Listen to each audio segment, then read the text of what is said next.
Hi, this is Peter from Wham, and today we're going to be talking about installing your flexible build system on your printer and the choices that you have to make and some options that you have. We're going to be installing it specifically today on the CR10 Pro V2.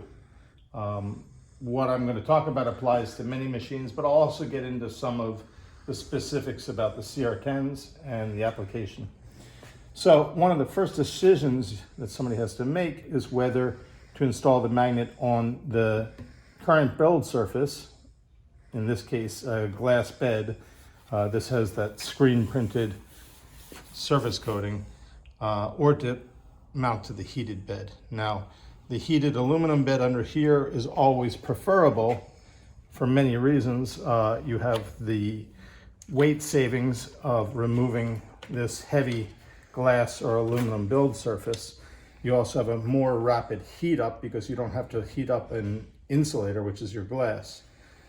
But the choice of where to install also depends on the flatness. So the very first thing you need to do is check the flatness both of your top build surface and your aluminum heated bed. If your heated bed is flat, that's where we're going to install to. So to do that, we take a straight edge, you lay it across some diagonals, you get a light behind, and you get down at the level of the bed as much as you can. Get straight down to the level of the bed, and you look and see if there's any huge gaps. That looks pretty flat from there, and we repeat this from multiple angles. I've already tested, so I'm not going to do this. I want to show you on the aluminum. So I'm going to take off the glass from here, and we're going to verify that the aluminum bed is pretty flat.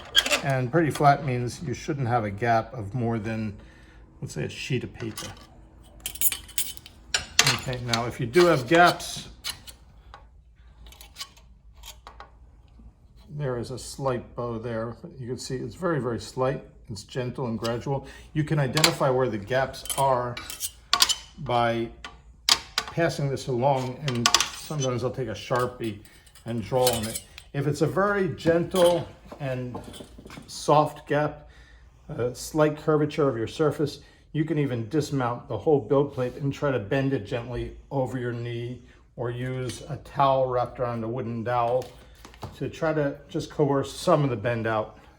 There are ways of shimming, but shimming for some people presents a problem, so I'm not going to get into that at this moment. But I would say that this bed is pretty flat for a Creality bed, so we will mount it to the aluminum build plate. So if you are going to mount your magnet to the upper build plate, the separate build plate that some machines include, you don't want to mount to the current build sticker or build surface. You either want to remove that sticker and really clean the adhesive off well, rough it up with sandpaper, clean it with alcohol, or flip it over and do it to the back side. Once again, you do want to hit this with like a 220 sandpaper to open up the grit, get out any contaminants from cutting the aluminum in production, and clean real well with alcohol before installing. And same thing for the glass beds with this silk screened polymer on top. You don't want to install on top of this. This does not provide a good hold. So if you have a flippable surface where you have glass on the other side, go ahead and clean that glass well and mount there. In the cases of artillery and other manufacturers, some of them make a permanent heated glass bed where the glass bed is not a separate unit, but it's actually got the heaters mounted to the bottom, and that's mounted to the carriage, and it's not possible for you to flip it over. So in that case, if it does have the silk screen surface and you're going to mount a Wham Bam, you're going to have to use some sandpaper and cut through the silk screen surface, because this silk screen surface prohibits a bond with the industrial 3Ms we use. Now, one thing to note on many machines, especially Crealities, they have accounted for the homing position and the zero height of this with this build surface on top. So if we're removing this, we have to make sure that the nozzle will go down to the home position with the Wham Bam kit, which is much thinner than this. Ours would be just about 1 millimeter, and this looks like it's about 5 millimeters. So we want to make sure that the nozzle will go all the way down. Now, there's two things prohibiting the nozzle from going all the way down. One is the Z-limit switch right here, which is easy enough to move down or to make oval holes. But that's not all. The other issue is Creality's X gantry usually has a flange that when lowered too low, you don't want to do this with your machine powered on, by the way, but that flange will hit the stepper motor. I don't know if you can get in there and see that, but at a certain point, it's not going to get low enough because the flange is hitting the stepper. So the easiest fix in this case, let me lift this back up.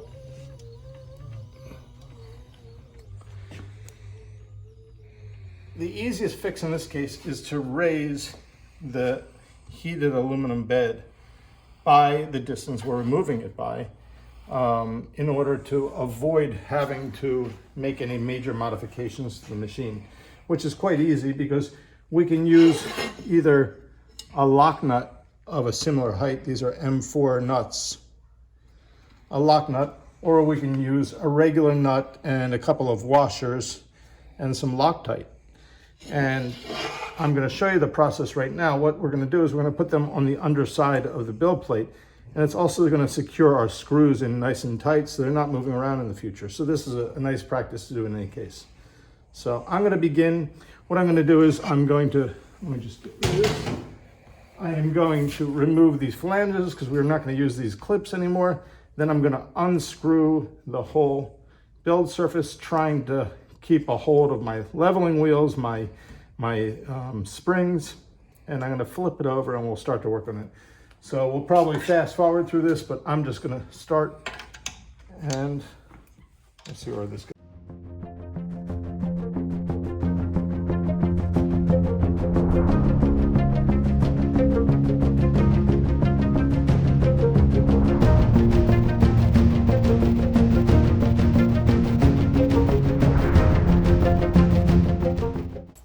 Okay, clips are off, and we're not going to need these parts, so we're going to put them in some unsafe area. We're just going to simply push down on the plate gently. We don't want to bend anything, and just take off the leveling wheels. You might want to, as soon as a couple are off, you might want to just lift up gently and take out the springs so they don't get lost while you're taking this apart.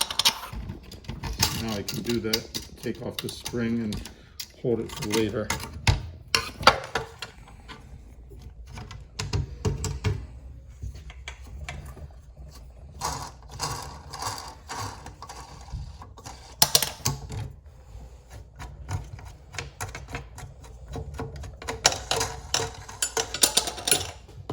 Okay, so take off the springs. We're going to use these later, so we want to keep them in a safe place. That spring is captured. Keep our wheels all in one place.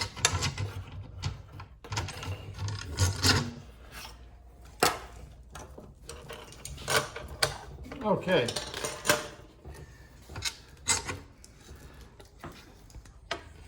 The next step here is pretty easy. We're going to move our plate to a nice surface where we can work, so I'll just move this back around here if I can fish this through. Already here.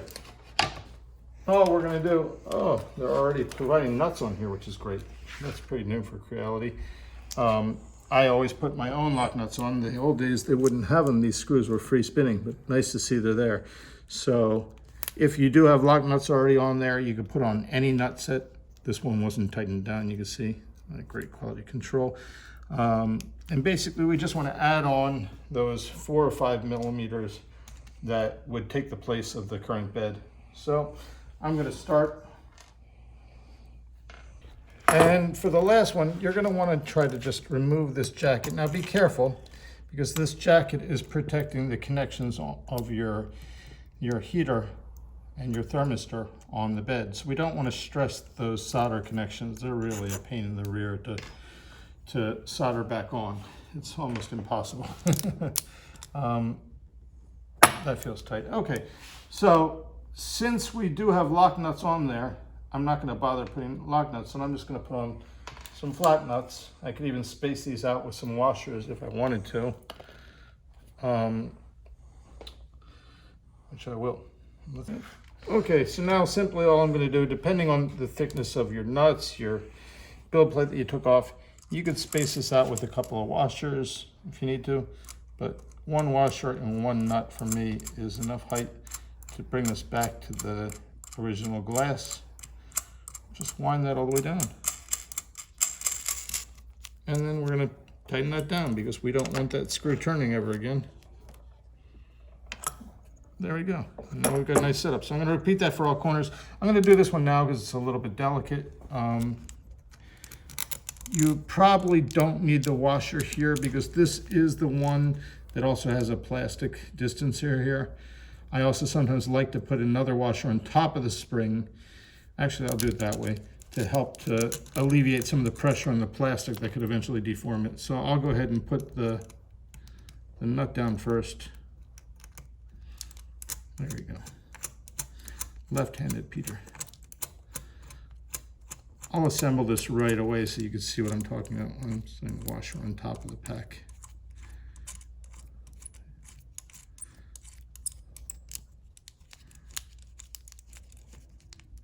So let me turn that nut down. Okay, and I'm going to put the spring back on there and just make sure that Creala used all the same spring heights. These yellow orange springs that you see around are the ones that have the flat wire section, and they're a lot more powerful and rigid than the round chromed wire springs. So if you have those chrome wire springs, you might want to pick up some of these flat springs. It's a nice upgrade for your machine. It'll give you a little more tension to avoid that your bed goes out of level as frequently. So I'll put this one on, and I'll put a washer over the top, and then I'll put this back in place. And this one's trapped, so that should be pretty good until we get to this. Okay, so I'm going to repeat it for all corners, and then we're going to go ahead and put that on. Okay, so one thing that I like to do to make my life easier when turning this over to put it back on the machine, we know that we've got 3 springs to hold and they like to fall loose. So I'll just use a little bit of painter's tape or masking tape and temporarily hold those in place. Just remember to take off the tape after this is all mounted. We don't want that tape floating around underneath your machine setup. There we go. Nice and neat. So we're going to put this back onto our Y carriage. It's a good time right now to check that your Y carriage eccentric nuts are all at the right tightness. So you want to make sure this has no wobble. If you want to check that your wheels are correct, all you have to do is hold one wheel from one side and make sure it's not slipping when you're moving. It should slip if you hold it very tightly, otherwise it might be too tight. You want to do that for all wheels and just make sure there's no slippage, but it's not too tight either. So these feel a little bit on the tight side, but pretty nice. Okay, I'm going to mount this back on the machine. I'm going to be careful, of course, with the heater wires, like I've said. We're going to turn this over. And hopefully we're going to get it pretty close the first time. There we are. Once that all the screws are in place, you can even take off the tape at this point. That way we don't forget later. And lightly push down. Don't push too much. We don't want to bend the bed at all. And just begin each one of your leveling wheels to mount through.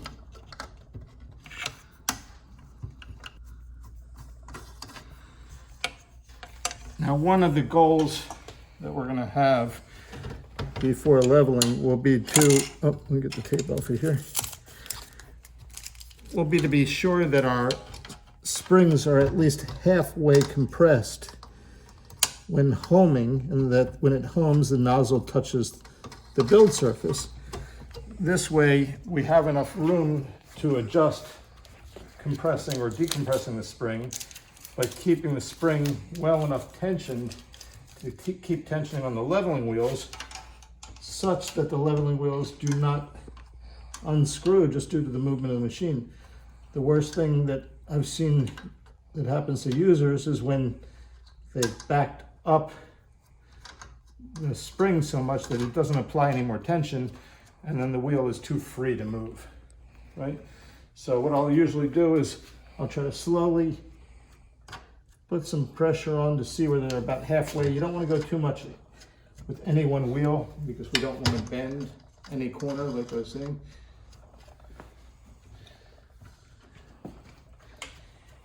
And the easiest way to know if you're right is just look at the bottom at the amount of metal screw coming through and try to line them all up. In this case, I'm going to keep going till I'm about just a couple of threads coming out of the bottom. Once I have that, I know that they're all pretty uniform. Now, of course, we're going to level once this is all set up, but I want to get to a good point here.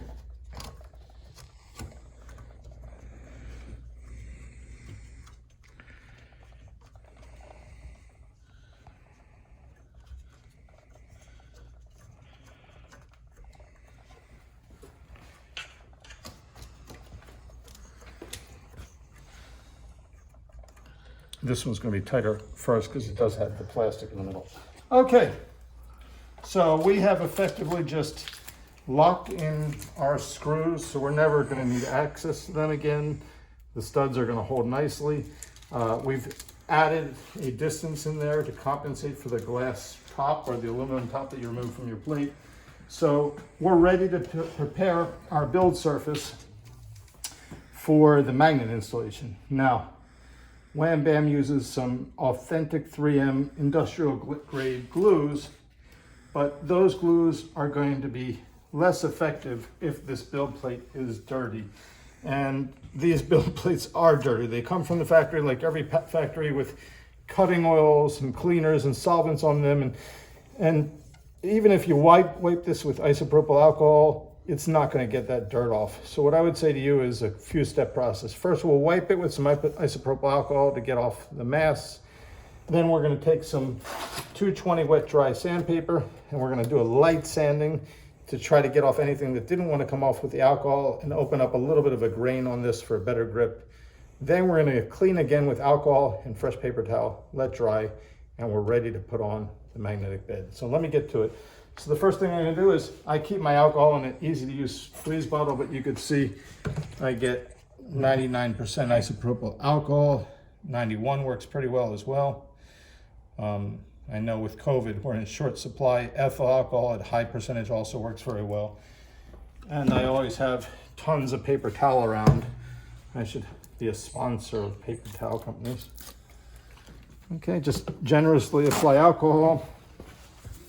And let's use some paper towel to just try to get anything that was deposited on there during preparation of these beds off. Okay. And then I'm going to go to it with my wet dry sandpaper. Now, I like to use wet dry sandpaper personally, folded like a letter fold. That's 3 folds. The reason why is it gives it a little bit of structure so it's not bending and flopping and keeps a nice flat plane. So I take my time and I bend it like that. And wet dry sandpaper works best when it's wet, so I'll just use alcohol itself. So I'm just gonna effectively try to go over the whole surface. This is a good chance to get rid of any burrs on your edges, any defects in the plate. You don't want to go too hard because we don't want to affect the Y carriage. We don't want to bend anything. We're just basically trying to get a nice matte finish on there. And those little micro scratches are going to give a better purchase to the 3M glue to grab onto, as well as peel up any impurities that have been impregnated into the aluminum throughout its elaboration process.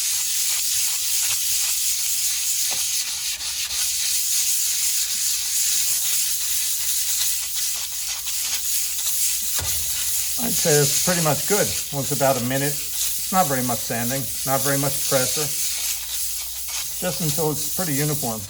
Okay, so now I'm going to use my old paper towel the first time, some fresh alcohol, and now it's time for us to not be stingy. I'm going to use some fresh paper towel and some fresh alcohol, and I'm going to repeat it a few times until that paper towel comes away completely clean. This is extremely important. We don't want the shavings from the sawdust to still be on the bed. Look at that. Don't use shop rags. Don't use, sponges. Don't use Brillo pads. All that stuff could just retransfer the dirt that you just took off back onto the plate. Your best bet is getting alcohol and fresh paper towel. You're going to find out that we use this method in between prints on our PEX surfaces quite a bit. So I always have my bottle of alcohol and rolls of fresh paper towel ready. Usually don't need this much for PEX or for other treatments, but we just went aggressively onto the metal sheet. So we want to be really efficient about this. It's better to be a little bit more precise and overboard than it is to be less. Okay, I think that's good. I'm going to do one last clean fresh paper towel and ensure that we did this right.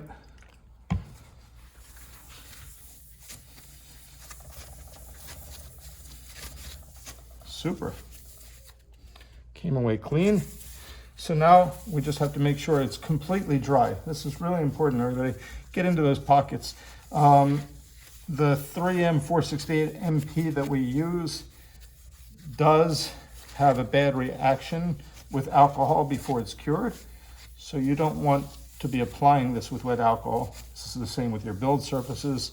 I know a lot of people who are used to doing window decals use some alcohol and water to apply the adhesives, but alcohol actually has a negative effect with the 3M and can cause bubbling later on. So we want to make sure it's dried off. Thankfully, alcohol evaporates quickly. My next step is to take out, I'm going to take my magnetic base off of here. I'll leave my flexi plate on the side. I'll get back to that later. You might want to check that your set is the same exact size as your bed. Just lay it over the top, which this is. In the case of the Creality CR10 V2 and up, it went to a 310 by 320 millimeter. By the way, when purchasing a Wham Bam, do not go by the manufacturer's published build volume for your choice of beds. You always want to physically measure your bed. Get a ruler in there, and you can see that's 310 right there. I don't know if you can see it in the reflections, but I can see it clearly. That's 310. And I'll get the ruler over here, and that's reading 320. So that is how I know to order a 310 by 320 flexible build system from Wham Bam. Okay, so once that we've ensured that this base is completely dry, we're going to begin our installation process. It's dry and clean. So the first step that I like to do, I figure out the side that I want to mount it to, and I begin by peeling up a little bit of the backing paper. Careful not to touch the backing paper. Work in a clean area, by the way. If you have a dusty area, that dust is going to cling to this. Maybe it'll grab by electrostatic and it'll be impossible to get it off. I peel back a generous portion of a couple of inches, maybe 2 inches, maybe 50 millimeters. And you see me creasing the backing paper. That's just going to help me position it better. So then what do? I lay this on top, being careful not to put any pressure down yet. And try to get the position right as best as I can, just by laying it on top and moving it around. Once that you put our 3M glue down, it's going to stay. You don't want to pull it back up. It's probably going to bunch up the glue and then cause problems for you later. So let's get this as close as we can right now. And I believe that I'm right on. So I'm going to start in the middle, and I'm just going to work my way away. I'm just going to push down from the middle outward and make a securing band. If you remember, I folded back the backing paper in this area, and it looks like I'm slightly off right here, huh? It's not going to affect anything, but it's good enough. Okay, so now this piece that I just pushed down anchors my magnet in its final position, and all I have to do is grab this paper. I don't want to drag my hand across here. We don't need any hand oils on the heated bed. I'm going to start pulling this back slowly. I'm going to work from, let me pull this to the forward, center outward. Center outward. We don't want to trap any air by pushing down the sides before we moved it out the center. And you could use a roller pin, which I've demonstrated in past videos, or if you don't have it, in this case, a cloth or a microfiber cloth is just fine. Center outward, center outward.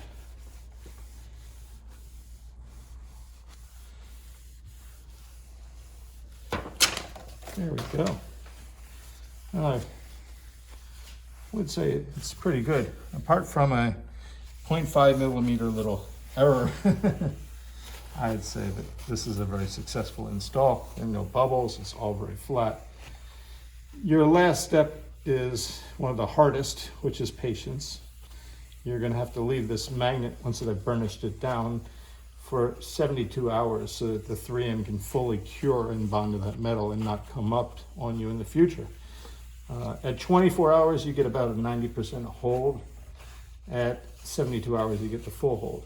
And we do want to do this before using it, because if you start to use the flexi plate, there's the magnetic attraction between the flexi plate and the magnet, and that pulling it up could stress the glue and prohibit it from creating the bond that it needs to do. Another thing to pay attention to is I'm doing this inside of my studio, which is a room temperature ambient. If your machine is in the garage, you might want to bring it in for this process. You do want this to be room temperature. The metal plate that you're going to adhere it to should be at room temperature. The magnet should be at room temperature, and it should cure at room temperature or warmer. But you definitely do not want to do it in the cold area. So there it is. So we're going to come back 72 hours later and work on the rest of the machine. Right now, I'll just quickly show you the preparation for the PEX, or any of our build surfaces, really. So we make some room. I'm going to grab our PEX. Now, the PEX is available in various options. Right now, Wham Bam is moving towards a pre-installed option, meaning the PEX is already installed for you onto the flexi plate. Some sizes that's not available yet, and you'll have to install the PEX, and we have plenty of videos showing you how to do it. But with the pre-installed PEX, a lot of the hassle is taken away from you for you. So the installation or preparation is very easy. We just peel up the protective film. By the way, this is only on our PEX. We do not have the protective film on the PEI nor the PC. And we could theoretically print on this surface, but to get the better adhesion, the best thing to do, and you're eventually going to have to use this anyway, is to use some steel wool and some alcohol to create a little bit of tooth. It's still going to be a very, very smooth, beautiful surface. It's just going to be a little bit more matted down rather than completely shiny glass like. So I prefer to use a 000 or a 40 steel wool. This is one from buying a big bag of them on Amazon. If you buy our FBS kit or double Wham kit, you get a free little pad included in there to get you started. That way you're not worrying to install right away, but it's a good idea to keep some extra steel wool on hand. So once again, I do a very similar process to what we did to the aluminum build plate. Work on a flat surface. You don't want to have any bumps pushing up on this. Do nice circles and go at it for a good 2 minutes.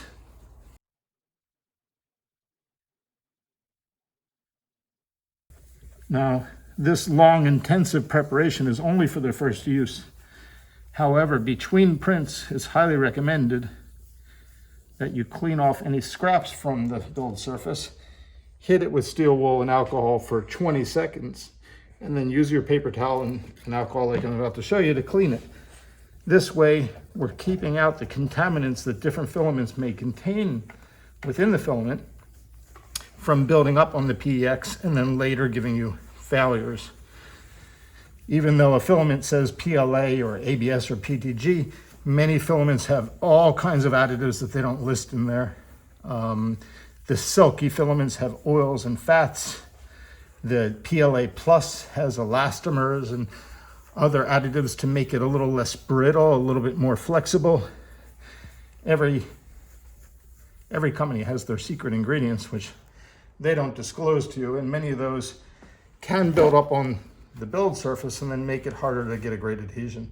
So now I'm going to do what we were doing previously, some fresh alcohol a first wipe. In this case, we're not going to see black because the PX is clear, but we know it's going to take a couple of passes. So do the first one on there, the second on the back side, and then the last one on a new fresh piece of paper, and we're good to go. So if you follow this process, one of the beauties is you'll keep your PX in a uniform condition for life, keep it fresh, and give a really good adhesion for life. And you're not going to have a difference between a print that you did today and a print that you do 2 years from today. Okay, I'm going to go ahead and put this on here. Putting it on here should not stress the glue joint, but I'm definitely not going to start pulling it up and working with it until my magnet has the 72 hours. I just want to show you the install. I'll line it up. I'll let it go. And there we are. That is a fully installed Wham Bam system. Okay, so now I just want to show you guys how to verify if your home is correct, and then the leveling process. Now, typically I like to do this on a fully heated system. Definitely your final level, you want the hot end and the bed to be fully heated, because metals and almost any material tends to expand and move with heat. So you can level cold, heat it up, the bed has just taken a new shape and it's out of level. But right now, just to get us in the ballpark and see that everything is installed properly, I'm going to do it with a cold machine while my magnet is curing. So the first thing I'm going to do is go to the control panel and just go prepare auto home. And we'll let our machine, it's hitting the X limit switch, it's hitting the Y limit switch, and it will come down and hit the Z limit switch. All we want to do is we want to see that the nozzle, which is cold at this moment, we want to see that the nozzle is practically touching the build surface. We want to make sure that it's pretty darn close. We don't want to be pushing down too much. We don't want it to be pushing or too far away either. Pretty darn good. Look at that. Spot on, huh?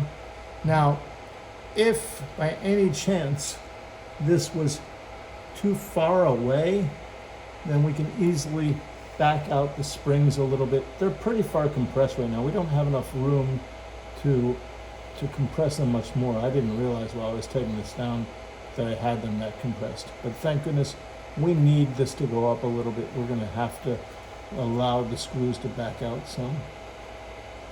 So we're gonna have to move that up when it comes time to level, but we're pretty close. Another thing we can always alter, like we said, is the Z limit switch position. We can slightly raise or lower that if we have to. We just have to be careful that the metal bracket on the back of the X gantry is not hitting the stepper motor prematurely. But with the spacer that I showed earlier, you should be fine. So we're gonna level the machine for the first time after the install. Now, one point is it's very, very important to have your whole machine heated to the temperature you're going to be printing with. That way, you're not leveling to a cold machine. You heat it up, the metal expands and moves, and then you go to print and the level is completely off. So I have the hot end heated to 203, anywhere above 200 is probably good enough for PLA. Unless you're doing PLA plus, I had another 10.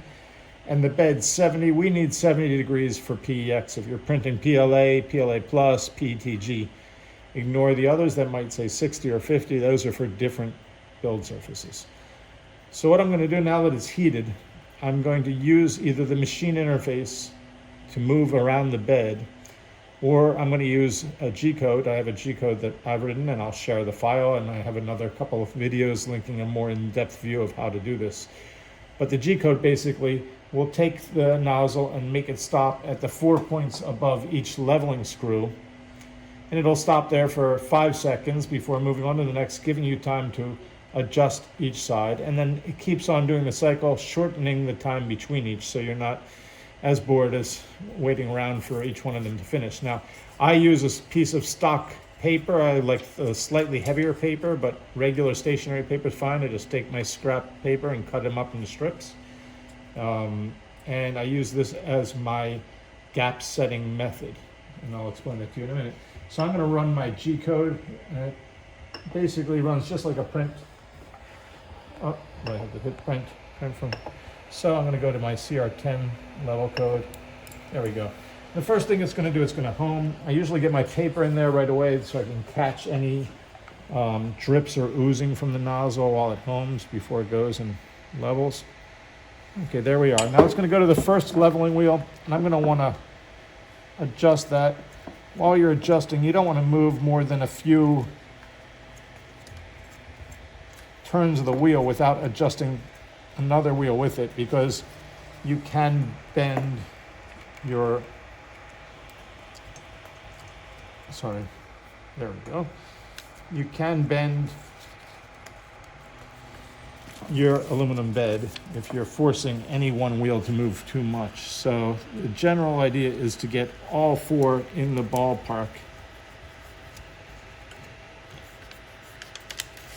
And then we're going to fine tune. The more that the four are aligned, the more that you can fine tune, because when any single one of these is far off and you start to tune that, it might throw off slightly the others. So what I'm feeling for now, let me use this other side of the paper. It's going to stop in the middle also, which will give me just an indication of how far I am from flatness in the center, although we're not going to adjust anything for that. And it goes back to the first one.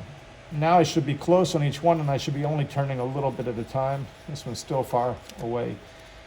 I'm going to keep on adjusting until I can do a full circuit without touching any wheel.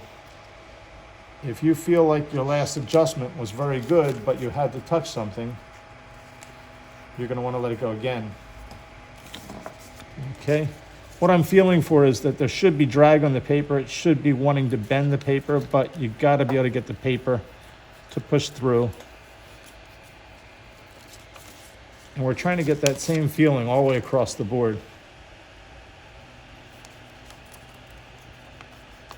That's pretty nice. That kind of a feel where it wants to bend the paper, but you can get it in and out. Once we can get the gap set, which is what we're doing with the paper, we're setting the gap and level, meaning that all of four corners have the same amount of tension. Then what we're going to do is we're going to print, and we're going to make sure that we have some skirt layers built into the slicer. That one was still a little bit off, so I'm going to want to go around a few times. We're going to make sure that we have some skirt layers built into the slicer. So as it's printing, we're going to keep our eye on those skirt layers printing. And we're going to do very final adjustments just by eye, looking at that bead laying down. So I don't like to use a specific height gauge. It really depends on the filament you're using, your nozzle width, the build surface, condition and material, temperatures. I like to see how the filament lays down on the bed and stays there and doesn't get dragged around for me to judge if it's too tight or tight enough. Looks like our center is a little bit higher than our ends, which could be a problem down the line. We'll have a look at it when we start printing. So that's nice, has some nice resistance. I'm going to touch it just a hair. You'll notice that it's really stopping at each corner barely. That's really nice. We're almost there.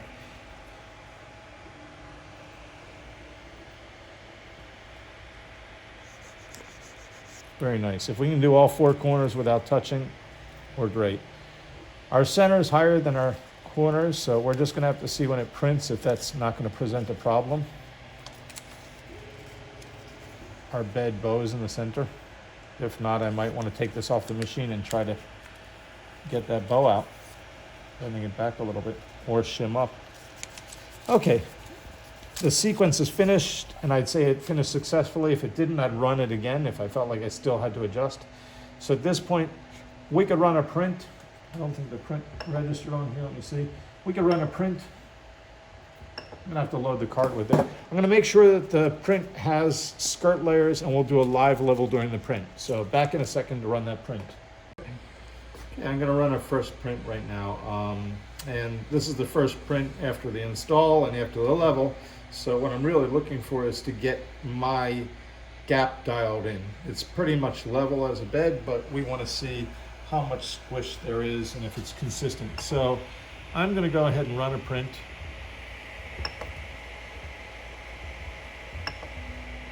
Okay, and what's going to happen is it's going to do a quick purge, and then it's going to go into the print, and the first two lines it's going to do are a skirt outline. And while it's printing that skirt outline, I'm going to have my hands on the leveling knobs trying to get the gap dialed in. You don't want to ever move very much. I'm talking about 1/8 of a turn, just a slight hair. What we're looking for with PEX and PLA is we want that first layer squished down really well. We want it to where it's barely coming out and then back off a hair so that it's coming out consistently but very, very flat topped. That's your trick to really good adhesion. If you see a bead going down and you see the material following the nozzle as it's drawing and not sticking to tight right corners, it's way too far away. You're gonna have to really push it down. You want that top to come out flat topped, okay? A little bit harder with Creality hot ends.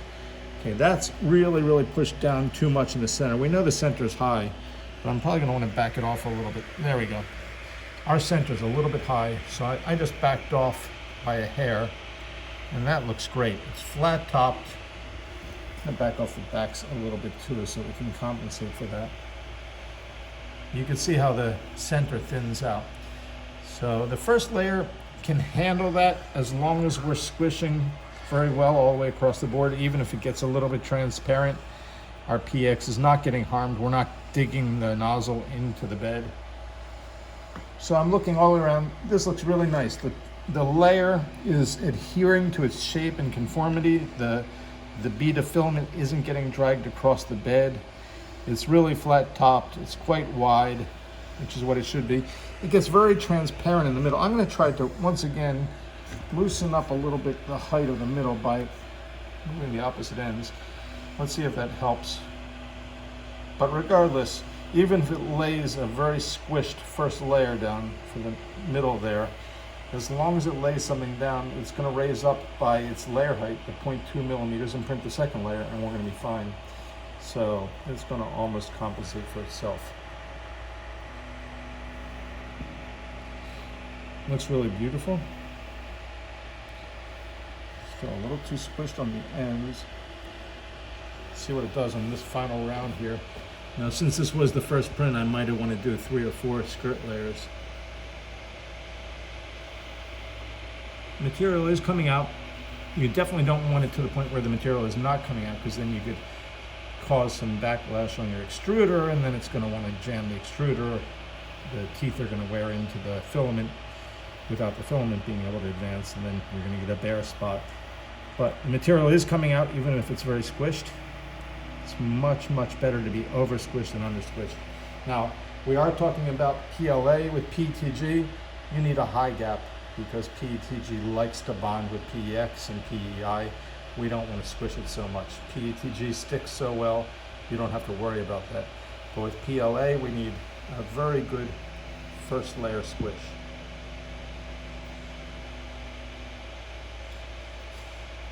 That's looking great. What we're going to do is we'll let that complete, and then when the first layer is filling in a little bit, we'll circle back and have a look at the first layer. Hopefully we're getting a really beautiful first layer fill. And then we'll have a look when the model's done.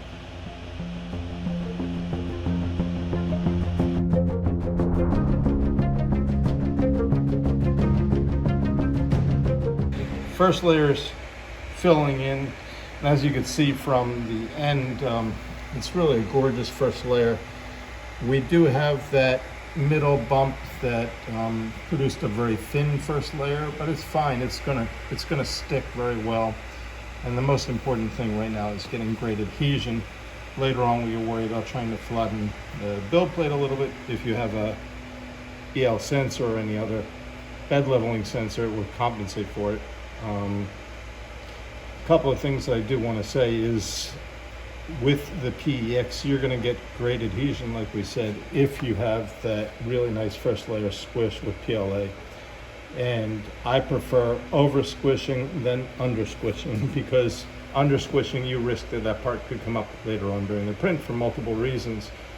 Some people are afraid of what's called the elephant's foot, where you're actually expanding too much material during the first print because you're squishing, but that's easily compensated for in your slicer program. You just have to make sure in your slicer program that your first layer settings tell the width to be 100%, maybe 110 to give you a little bit more, and the height to be 70 or 60 because we're squishing it down. We're not using a full height of a filament. And what this does is it regulates the extrusion quantity of material to not put as much as it would if it was doing a full layer height. And this will prevent you from getting an elephant's foot. But I'd say the first thing that anybody who's starting out with a Wham Bam needs to worry about is just getting that great first layer adhesion. So first try to squish. I'm very happy that we exaggerated a little bit here because this is a guaranteed fantastic hold. It's much better than under exaggerating. Too many people struggle with the fact that their filament's just sliding around the bed and they can't figure out why, especially the beginners for the first time. And the main reason is it's not squished down onto the plate. You want to push that onto the plate very well. And PEX is different than PC. PC, the standard black plastic surfaces that so many companies offer, which Wham Bam also has its own version of PC, is very, very sticky with PLA. It doesn't need a lot of squish, and it's very good for just compensating for imprecision of settings. The disadvantage of PC is higher temperature filaments really tend to melt into it and damage and permanently bond to it. So your PC will last not as long if you are using high temperature filaments like PTG, ABS, nylon, any of the others. The PEX is far more resistant, so if you learn how to squish the first layer and get that first layer set well, you're going to get great adhesion with PLA. But then when you go to the high temperature filaments, you're also going to be able to print them too, and you'll find it's a very versatile surface. Okay, so the second layer is completing, and you can see how gorgeous that is. That any imperfections in the first layer, because there was that slightly raised center, have disappeared because that just basically made a raft to print on. Now you can go ahead and print rafts. I don't always use them because it's extra material to waste. If you can get a good first layer like we just did, your print will even out by the second layer. And you can see how gorgeous that's laying down, and it's staying. And that whole print is going to stay down until this bed cools off. Okay, we finished the first print on our newly installed flexible build systems, and there is a color change that I did impromptu, so it wasn't a complete fill, but it's still a lot of fun. Anyway, this is to have a look at how we remove a part that's been squished down. We just bend this, those parts are already free. I don't even have to lift the whole thing up. Have a look at the bottom of those. Just gorgeous, perfect surfaces. No edge peel, no nothing. So you just saw the simplicity of working with the flexible build system, the PEX, the great adhesion to PLA, and also the installation process.